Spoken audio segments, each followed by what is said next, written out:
evening, viewers. We have the esteemed speaker with us, Mr. Vikram Singh. Welcome, sir. Thank you very much. Good evening, ma'am. I'm so delighted and honored and humbled to be on your prestigious platform. God bless you. It's likewise, sir, because almost all of India respects you for what all you have done for India. Thank you so much. You're very kind. Magnanimous Yeah. as always. So, Mr. Vikram, see, let's start with what's happening in West Bengal. Suddenly, there is a sea change. When Modi ji went to Dum Dum, he said he was very clear about his attack on the ruling Trinamool Congress. He declared that the first phase of the West Bengal Assembly elections 2026 is the death knell for what he termed jungle Raj. And simultaneously, what Mamta Banerjee said was that when Prime Minister Modi enjoyed a boat ride on the Hooghly in the state, she said because the waters were clean, unlike the Yamuna in Delhi, which she alleged was polluted. Addressing an election meeting in Howrah, Banerjee said Modi would not be able to undertake a similar boat ride on the Yamuna in the national capital due to pollution, blaming the BJP-led administration there for its reverse conditions. The strange thing is, sir, that we are talking about a woman who is knee-deep in scams. There are so many scams and I don't know how we could even list them. We're talking about the teacher recruitment scam. This is the most documented one in 2025. The Supreme Court upheld the cancellation of over 25,000 teaching and non-teaching appointments due to widespread bribery and manipulation of OMR sheets. And significant cash recoveries, tens of crores were made from properties linked to former Education Minister Partha Chatterjee. The second scam was the ration scam, public distribution scam. As of April 2026, the ED has conducted searches at 17 locations, recently seizing 30.9 lakh in cash and digital evidence linking officials to the siphoning of subsidized food grains meant for the poor. Another scam is the coal and cattle smuggling. These investigations have reached into the highest levels of the DMC administration. Just this month, the ED arrested a high-profile political consultant in New Delhi linked to a money laundering case involving the Bengal coal syndicate. And also, let's not forget the RJ case where, an innocent young doctor was, raped and brutally killed. And in court, the parents were even offered money, which they refused because they knew the value of their daughter and what had happened to her. So there's so much of, what you call corruption and all sorts of lies being spread by this lady. Now, something strange has happened, Mr. Vikram Singh, and that is this time 90% of people have voted for, gone for voting, and there was no fear. And also, as some of the videos were showing, people were so happy to see the army as well, and they were doing sort of puja to them. Can you explain, sir, how the situation has changed on land? Thank you so much for raising these very pertinent points, Meenaji, and I could go on and on enumerating the scandalous activities of Mamta and her government. And the high model ground which she's supposed to be on and seems to pontify and lecture. I would say let him cast the first stone who has not sinned before. She is eyeball deep in murk, and therefore she has absolutely no moral right to point fingers at the Prime Minister or anybody else for that matter. You mentioned the coal and the cattle scam and also the teacher recruitment scam, the RG card. And indeed, the RJ card was not just the brutalization of a single doctor, but it was the brutalization of the entire womanhood, I would say, and the manner in which you would recall the shameless manner in which the crowd and the TMC goons obliterated the evidence there under the guise of a protest. That was not a protest. That was an organized attempt to absolutely reduce the evidence and raise it to the dust so that it was never recovered. Well, I would compliment the investigators that perhaps they were better, and the parents also, the brave parents, that in spite of all the mental and the physical pressure on them to succumb to their pressure, they did not. Well, let us come down to the fact that how things have developed. I mean, everything, one scandal to the other, and one brazen disobedience of the rule of law to the other. Let us come to 2nd of April, when the judicial officers were ghettoed in Malda and they were surrounded and they were browbeaten. A lady judicial officer with her child she was also get out. And the temerity of the Neta, of the TMC Neta, was that we allowed water and food to go inside. Did you do any favor by doing that? It was then that the Supreme Court said that this is an affront and this is the disobedience and disregard of the Supreme Court's authority. And it was not even 25 to 30 country made bombs were recovered immediately after this Gherao happened. And to say it that even today, the Supreme Court said in the ED case that she is, and the present situation is a threat to democracy when a chief minister walks into the investigators and seizes the documents and the files. It is a threat to democracy. How can you obstruct the investigation work of a central agency? Obviously, Mamta does not know her limits. Obviously, she does not know that she has acted and violated Section 333 of the old Indian Penal Code, and also that she is liable to be prosecuted. I would be very happy if cases are registered of every single misdemeanor that she has committed. Whether she wins or she loses, there are only two scenarios, or a president's rule. In any case, I would be satisfied if every single misdemeanor or breach of law is documented and pursued by a central agency, not by Bengal police, but by a central agency. Now let us go into the facts of how things have unfolded. We go back to the first phase of the elections, which is nothing short of something that is absolutely revolutionary. There have been earlier records of high percentage of votings, 81%, 82% 2021. But this time it was 62% at 1300 hours, 70% at 1500 hours, and lo and behold, it exceeded 92% at the end of the day, and 92% is a record.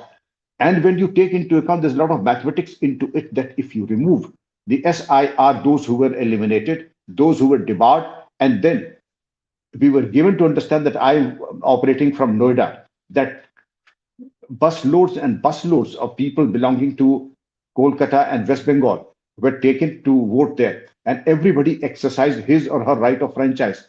This, of course, the keenness to exercise the right of franchise goes to speak volumes. And what you mentioned is also a known factor, that we had 2.4 lakhs of central paramilitary forces. This is also a record. One central paramilitary personnel for every 150 members of the population.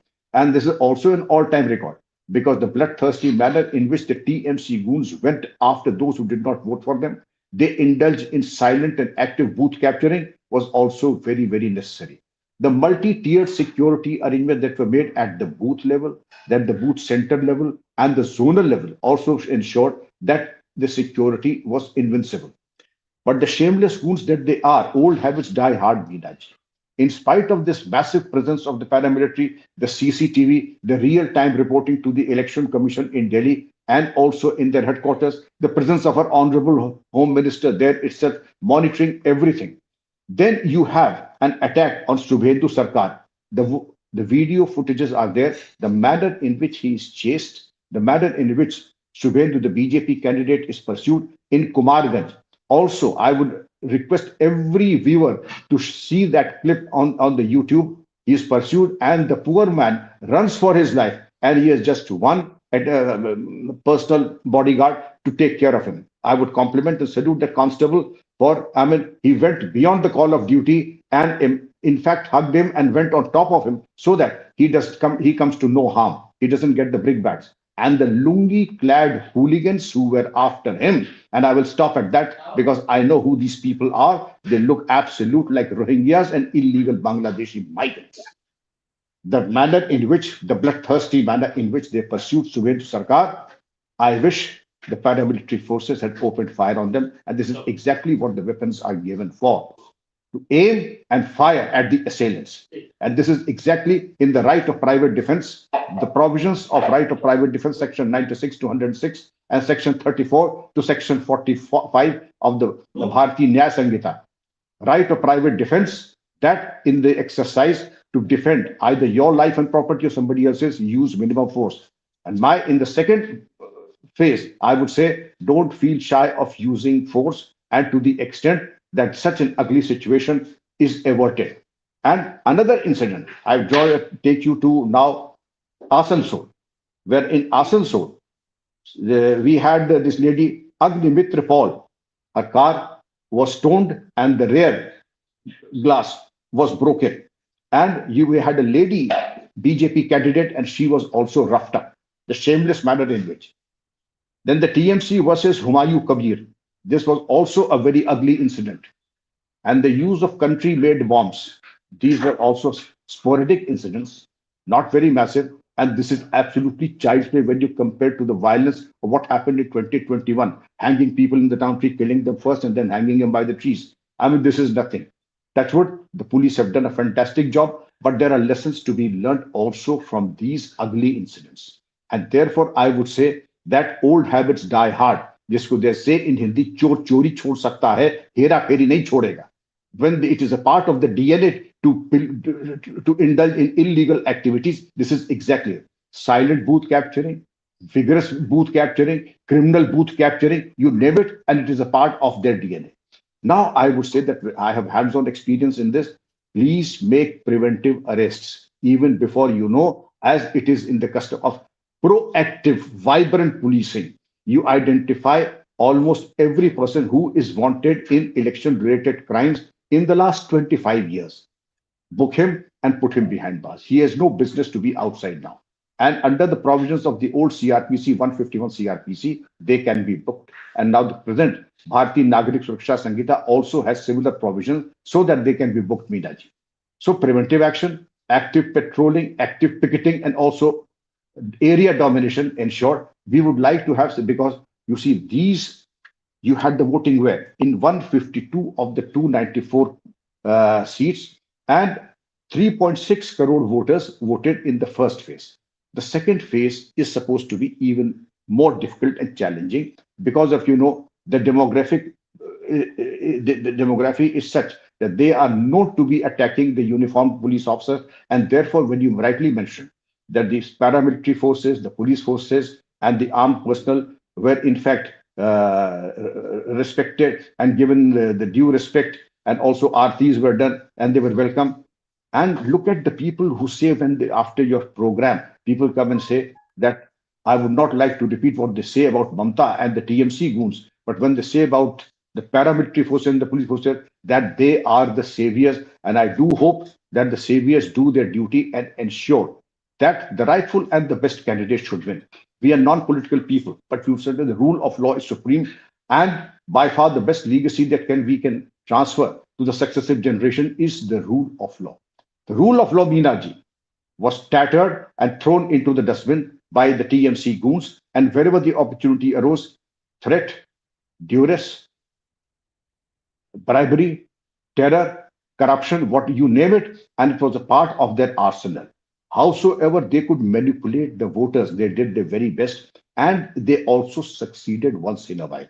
But now I feel that the transparency that has come, the use of technology, the dedicated control rooms, and also the use of the security grid, that real-time monitoring is being done. And also, if there is a disruption of the CCTV network, whether due to electrical or mechanical reasons, or natural or disruption, or perhaps by design, then there is going to be a repoll. I do hope that wherever there was disruption in the first place, I'm not aware, but if there was any, even the slightest suspicion of disruption, there should be a repoll, and rightfully so. But here, I feel that there will not be any repoll because there was no large-scale disruption. There was no disruption vis-a-vis the body cams that the polling officers were wearing. Also, the CCTVs, everything was so well connected and controlled that apart from these two or three incidents that I mentioned, Shubhendu Sarkar, Agnimitra Paul, and Humayun Kabir, I don't think there was a single incident. And to have such a miracle in West Bengal is nothing short of the excellence of the administration and the proactive approach. And I would like to compliment the administration there and also the election commissioner for doing something that seemed well nigh impossible. We thought that perhaps it will be something that is so chaotic that it will take another 2 or 3 days, or perhaps the election could be countermanded also. But hopefully, rightfully, nothing like this happened, Meenaji. Yeah. So, as you rightfully say, when the fear of voting itself, was removed, and I'm sure Mr. Singh, that Amit Shah ji and Modi ji and all of them would have studied how they have been voting in the past few times and understood what kind of strategy they need to do if they really need to prevent these goons from, sort of sabotaging the voting. And also, you remember, Mr. Singh, we were talking about this lady. Now, I'm sure you know her. We are talking about Mahua Moitra. Now, you remember in this quote, she was saying that it is not enough to build the world's tallest statue in Sardar Vallabhai's honor. We must all of us try to at least stand as tall as him. Now, this lady today, she's saying that on the day of polling, she reveals the location of two BJP leaders. And what she said is the 51-year-old Trinamool MP questioned the presence of Swadesh Singh, a professor at Delhi Satyavati College, and Saurabh Singh, a former BJP MLA from Chhattisgarh in Bengal on the day of voting. She circled their pictures in red. Trinamool MP Mahua singled out two senior BJP leaders and disclosed their alleged location in Kolkata as the voting was underway in Bengal for phase one. And she also slipped in a warning for the two. The lady said that she questioned the presence of Swadesh Singh, a professor at Delhi Satyavati College, and Saurabh Singh, a former BJP MLA, in Bengal on the day of voting. She alleged that the two were distributing cash. She wrote, "What exactly are Swadeshi 171, Professor Satyavati College, and Saurabh Singh doing in Bengal? Calling up people for Vasuli and distributing cash in the name of BJP Rashtriya Adhyaksh Nitin Nabinji," said in a post on X. The images carry the text S plus S, likely the names of the two leaders, with Leander Pace also appearing in the frame. And she's written, "We are watching you. You will not escape." An hour later, she posted again, claiming that the two BJP leaders are on the move again. She also mentioned their alleged next destination. So you see how cunning this lady is, Mr. Singh. Meenaji, nothing shocks and surprises me any longer. I mean, if you conceal the name of the Honorable Member of Parliament, Mahua Moitra ji, an Honorable Member of Parliament, I would say these lines are straight from a gangster's mouth. Because the Yes. tone and tenor are such that they would be from a mafia chief, not from an Honorable Member of Parliament. Well, Yeah. let me tell you, Honorable Madam Mahua Moitra ji, again, it is like the pot calling the kettle black. You have absolutely no moral right even to raise finger at anyone. The type of allegations that have been leveled against you, and very convincing ones at that. And I'll stop it because the sense of decorum prevents you from raising further allegations because you're an honorable member of parliament as also a lady. But the fact of the matter is that you don't have that moral vigor even to raise a finger at that. A national hero, Leander Pace, and the two professors, Swadesh Singh and Swaraj Singh. These people probably think that they have the monopoly over Bengal, little realizing that Ramkrishna Paramahans, Swami Vivekananda, and the Belur Mutt are a national legacy. And if you can see behind me, I have been born and brought up in the legacy of Ramkrishna Paramahans and Swami Vivekananda. They are a part of a national DNA. You cannot claim a monopoly over them. Subhash Chandra Bose, then you took a dig at Yogi Adityanath because he probably misquoted the quote of Netaji Subhash, "Tum mujhe khoon do, main tumhe azadi dunga." Probably he said that this is from Swami Vivekananda. I mean, when you are working overtime, when you're overworked, these glitches do happen. Nobody is perfect. But that was a piece of trophy, and a trophy that to be circulated like a memento to, in fact, every person in your group and organization, the shameless manner in which you try to project that you know little of Bengal, you know little of Hooghly, and Jamuna is this and Jamuna is that. Don't forget that. For us, Hooghly is pious, so is Jamuna, and therefore we don't compare our two ancient rivers. They are both pious and sacred for all of us. You can make a comparison because all comparisons are odious, and comparison is for mediocrity. No excellent person will ever compare his mother and a grandmother. I mean, this is absolutely as absurd as that.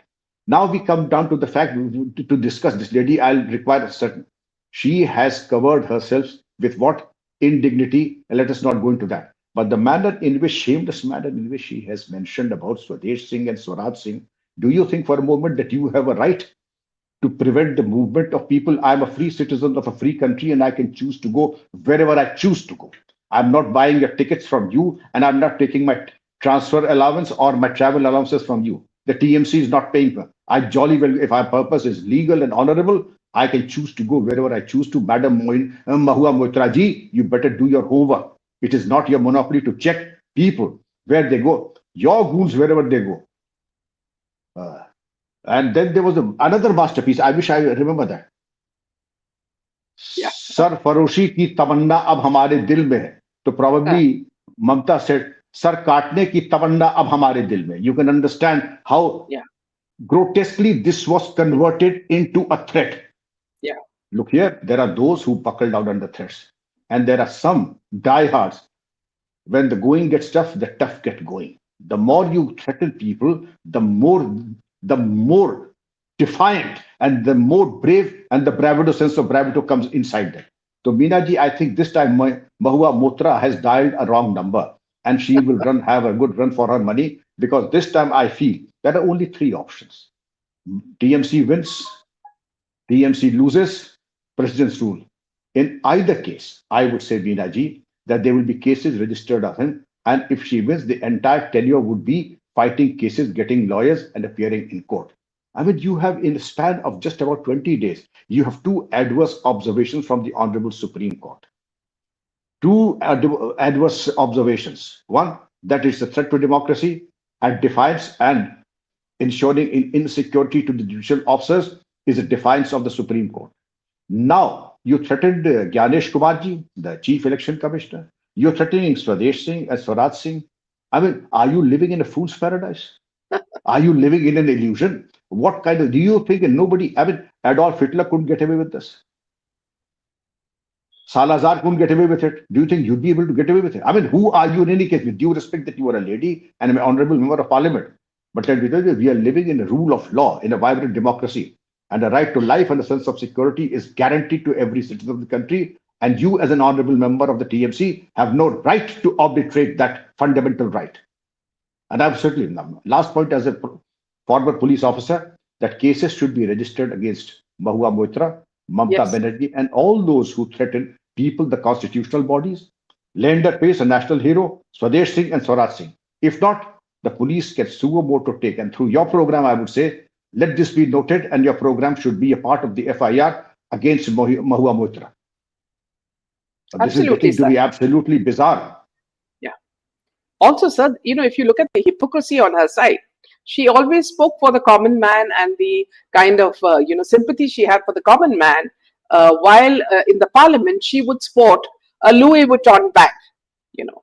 And, when people started pointing that out, she started hiding her bag, to, to make sure that, see, people don't misinterpret her image. So this is, as you said, she's speaking the language of a mafia, and action should be taken against such people. Lofty ideals, but lowly conduct, I would say. And I repeat that these are words for public consumption. But in her, she conducts herself like a Tsarina. And then the adulation that you have for your leader. I mean, I have seen hypocrites of all hues and colors, but you have taken hypocrisy to a very different level. An embodiment of Mother Goddess. What kind of Mother Goddess is there when she snatches files from a central agency? She runs to into police station, allows communal goons to kill people, raid the houses of those helpless individuals who are left at the mercy of the Almighty because the police force is supine before you. The police force is absolutely helpless and they cannot even act, raise a finger at the hoodlums. This was an administrative tragedy which led 70% of the people down in West Bengal. And then to talk of sympathy and then to talk of being for the downtrodden, well, it is a misconception and misplaced. Absolute hypocrisy. Yeah. All of us know West Bengal was one of the cradle of culture, where people like Rabindranath Tagore and all were born. I mean, it's a state where people are known for their intellectual, capacity in their writings, in their dramas, in every capacity. They have been taken back to the Stone Age by this lady Mamta. But my question to you, sir, is it really Mamta Banerjee who's ruling, or is it her nephew? I think it's both. Nephew would have been nothing without Mamta, and Mamta is breathing oxygen and giving him the strength that the nephew has. On his own, nephew is nothing. But obviously, nephew is a proxy to Mamta, and therefore they work as a team. Mamta is the face, and the nephew is the operative part. And he works behind the shadows, but totally with the remote control in the hands of Mamta. Yeah. So Shanmugam says Mahua Moitra is paid money for raising questions in the parliament. This was an open secret, it was well known, and the scandal that shook the parliament also.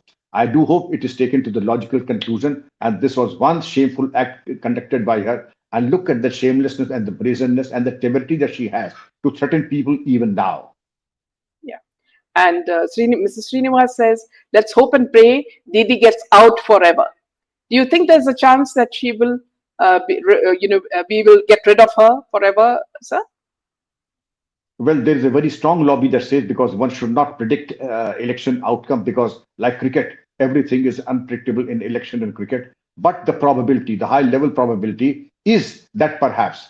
And if you go by astrologers, I don't believe in astrologers, but the noted astrologers of the country, both ladies and gentlemen, say that she will be out. Well, I do wish them well. Yeah. On this note, we end this session. Thank you for this wonderful session with you, Mr. Vikram Singh. Thank you. Good night. Jai Good Hind night and thank and Jai Shri Ram. Thank you. Jai Hind, Jai Shri Ram, Meena ji. God bless you always.